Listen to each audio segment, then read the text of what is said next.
Welcome back, everybody. Once again, it's Friday. Topic at hand first is the World Cup. We're out.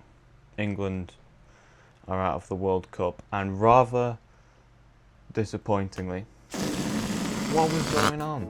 I don't know why we made the decision to put on so many defenders towards the end of the game. I don't know.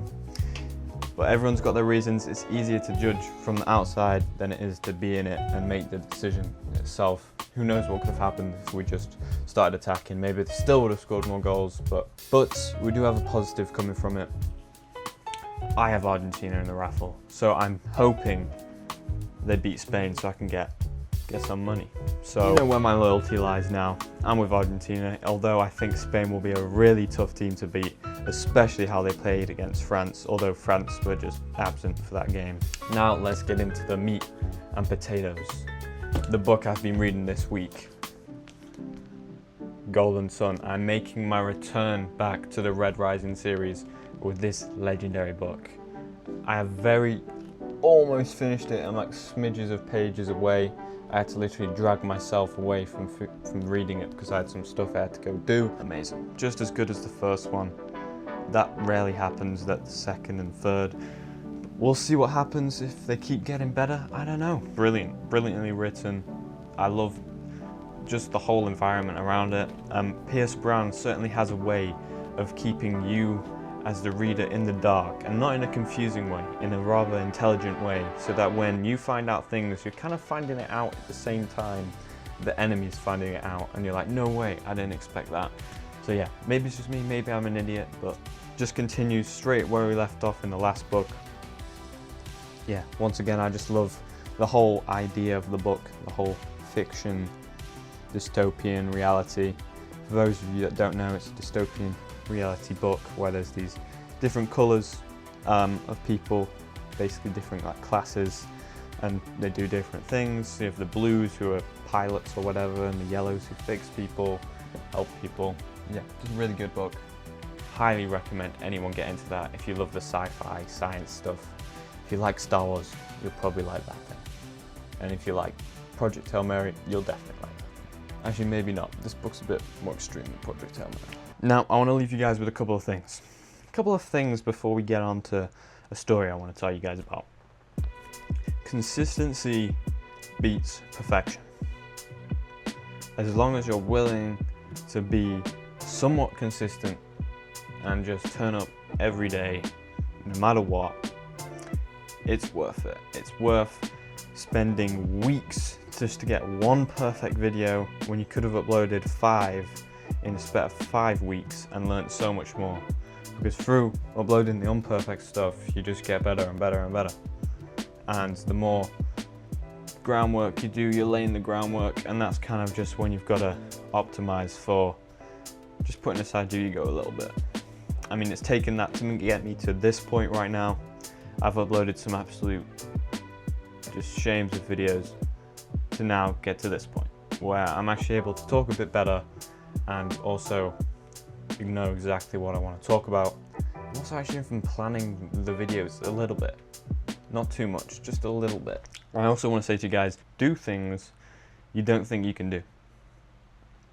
And that might sound like just waffle, just more motivational waffle. You got to do things which you don't want to do, because if you just did all the easy things all the time, there's going to be so many points where you're not going to be able to choose and you're going to have to do the hard thing. But if you already choose to do the hard things, when you're forced to do the hard things, it'll be easier. It just gets easier. And you learn more and you become a better person for it as well. And putting yourself out of that comfort zone and doing things you don't think you can do just builds you up even more. If you were to just draw a circle around yourself and work on everything in that circle, you'd be 100% of a better person for it, because control the controllables, forget about everything else.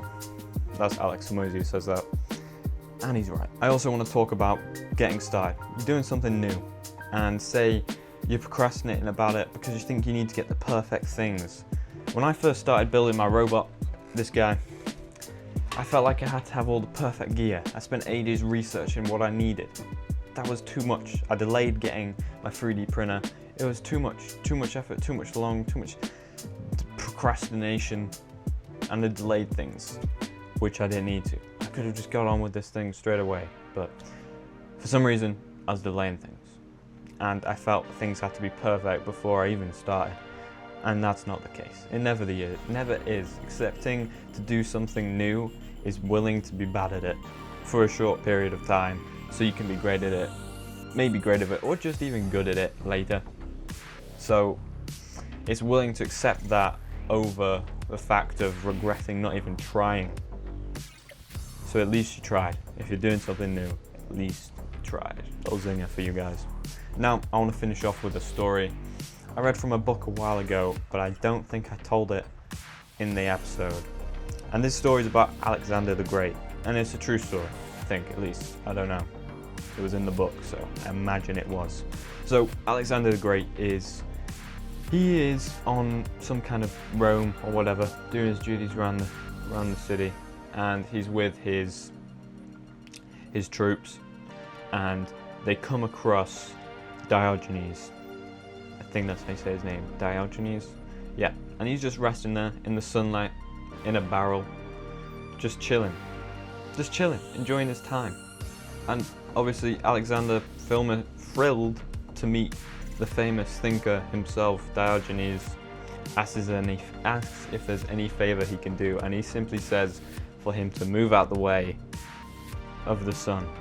Now his troops laugh at this remark and claim, because it is quite funny, you're meeting a very powerful person and he's just quite rude and blunt. There is no exception for Alexander the Great from Diogenes. But Alexander was deeply impressed and says that if he was in another life, he would wish to be Diogenes. Not only because he's got the brilliant mind he has anyway as a philosopher, but because he's just so happy with what he's got. And I think we could probably all do with a bit more of that in our lives, just being happy and appreciative of what we have, and stop comparing ourselves to the next person who's on the higher up rung on the ladder, however you say that. Anyway, thank you guys so much for watching. I'll see you guys in the next one. This might be 5 minutes. No, it's not. It's almost 10 minutes. Damn.